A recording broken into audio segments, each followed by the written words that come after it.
Assalamualaikum warahmatullahi wabarakatuh. Bismillahirrahmanirrahim. Alhamdulillahilladzi an'amana bi ni'amil jalilah. Assalatu wassalamu ala Rasulillah wa ala alihi wa sahbihi wa man tabi'ahu bi ihsanin ila yaumil qiyamah. Amma ba'd. Siswa-siswi SMA Negeri 3 yang Ibu cintai dan Ibu banggakan. Alhamdulillah, selamat berjumpa lagi dalam kesempatan ini.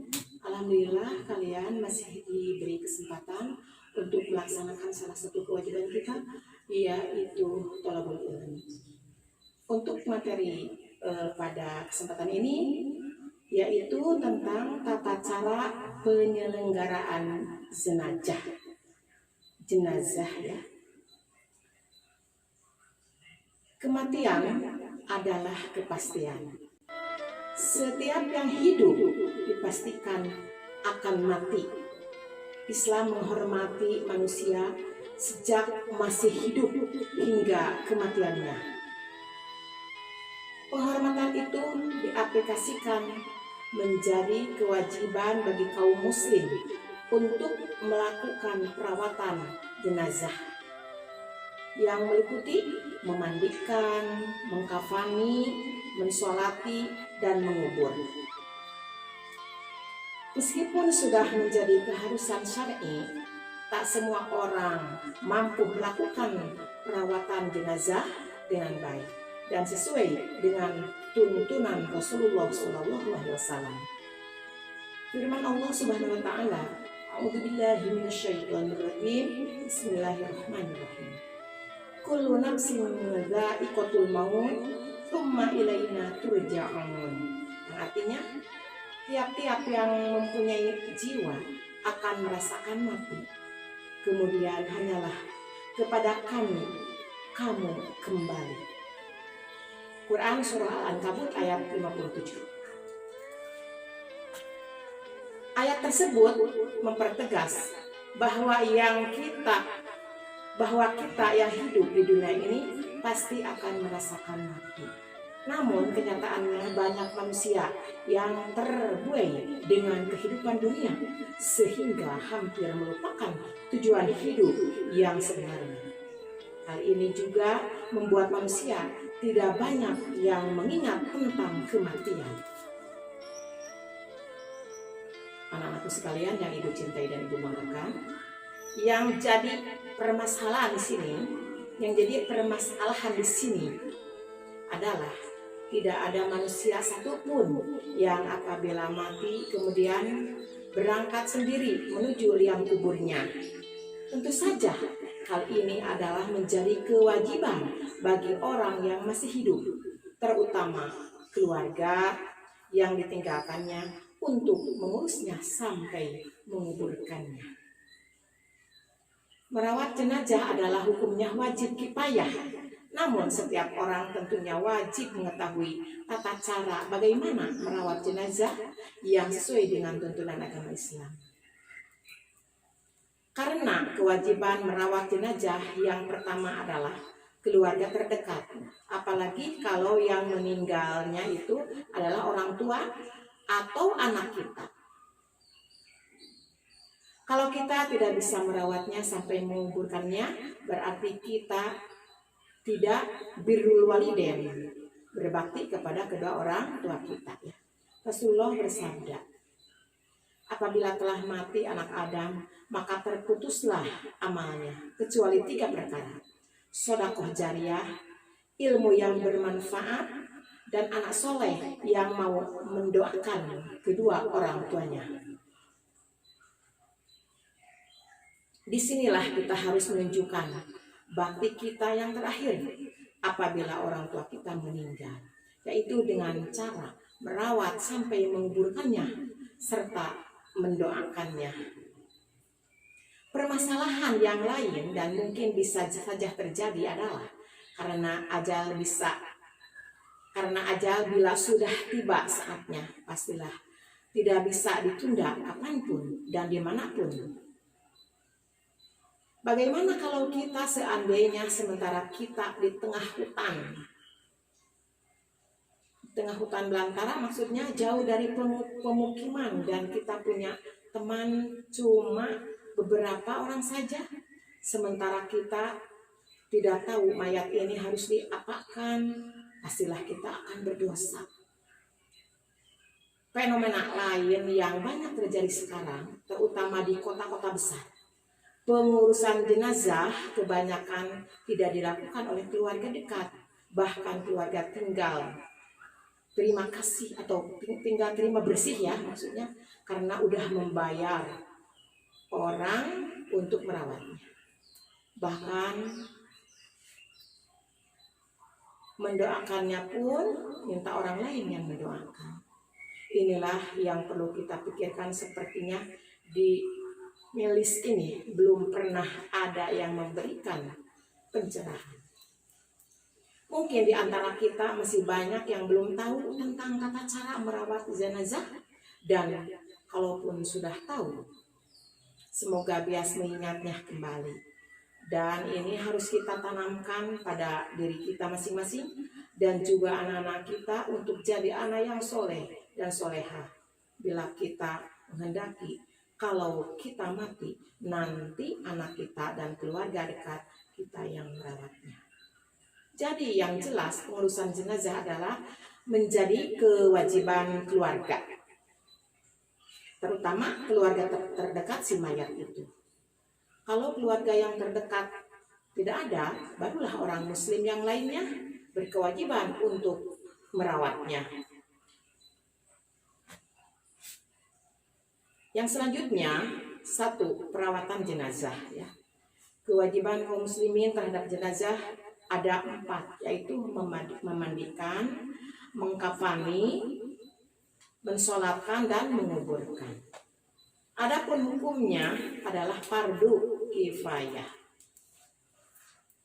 A. Memandikan mayat. Syarat jenazah yang harus dimandikan. Pertama, mayat itu orang muslim. Kemudian mayat itu didapati tubuhnya walaupun sedikit. Kemudian jenazah itu bukan mati syahid. Cara memandikan mayat. 1. Mayat diletakkan pada tempat yang tinggi. Pada tempat yang tinggi seperti balai-balai atau ranjang, dan di tempat yang sunyi, tidak banyak orang masuk atau keluar. Yang kedua, siapkan air secukupnya. Disunatkan air dicampur dengan daun bidara atau suatu yang dapat menghilangkan daki ya, seperti sabun. Sebagian air dicampur kapur barus untuk digunakan pada siraman terakhir nanti. Yang ketiga, mayat diberi pakaian mandi yang tertutup auratnya, sejauh tidak menyulitkan orang yang memandikan. Yang keempat, mengeluarkan kotoran dari dalam perutnya, serta kotoran-kotoran di bagian tubuh yang lain dengan cara yang halus dan sopan. Yang kelima, bersihkan mulut dan giginya. Barulah dibasuh kepalanya, seraya disisir rambut dan jenggotnya jika ada. Lalu dibaringkan ke sebelah kiri untuk dibasuh sebelah kanannya. Sudah itu dibaringkan ke sebelah kanan untuk dibasuh sebelah kirinya. Serangkaian pekerjaan tersebut dihitung 1 kali basuhan dan dipandang cukup. Namun disunahkan 3 kali atau 5 kali.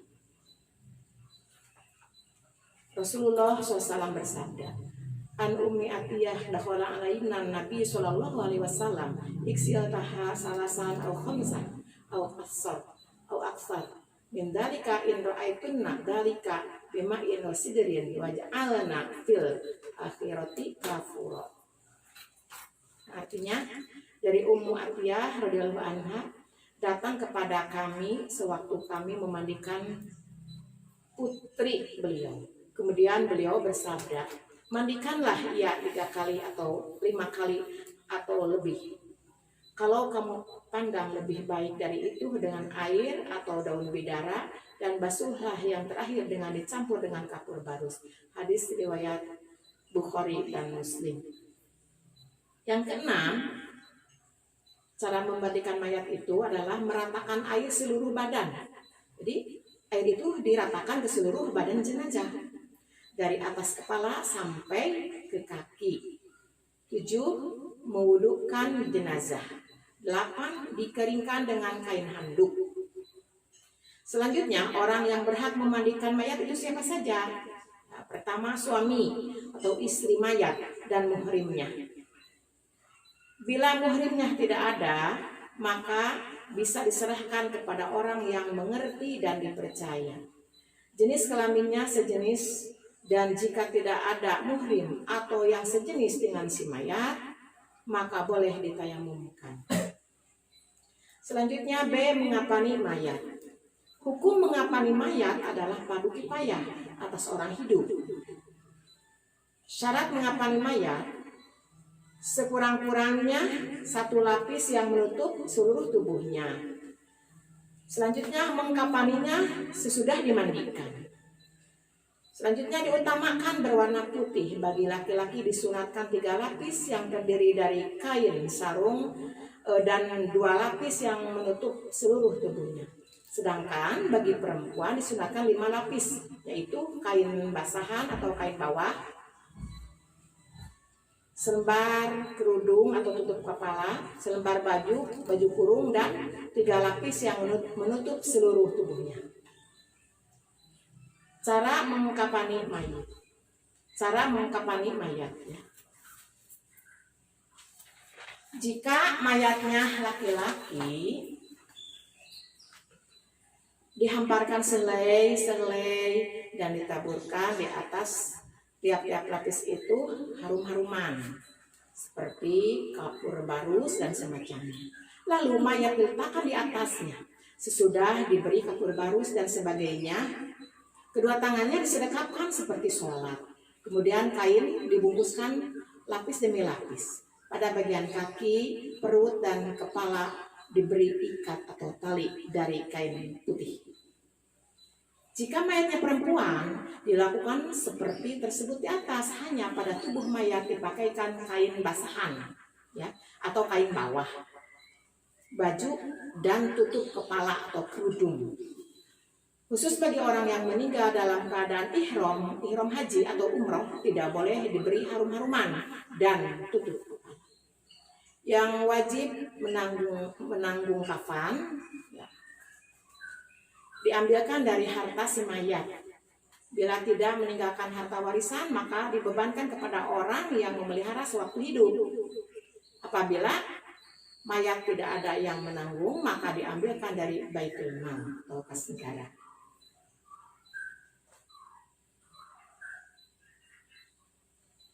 Anak-anakku sekalian, barangkali hanya itulah yang dapat Ibu sampaikan. Terima kasih atas segala perhatian. Mudah-mudahan ada manfaatnya. Mohon maaf ya atas segala kekurangan. Untuk selanjutnya, minggu depan adalah cara-cara atau mensolatkan mayat. Hadanallahu wa iyyakum ajmain. Billahi taufiq wal hidayah wal inayah. Wassalamualaikum warahmatullahi wabarakatuh.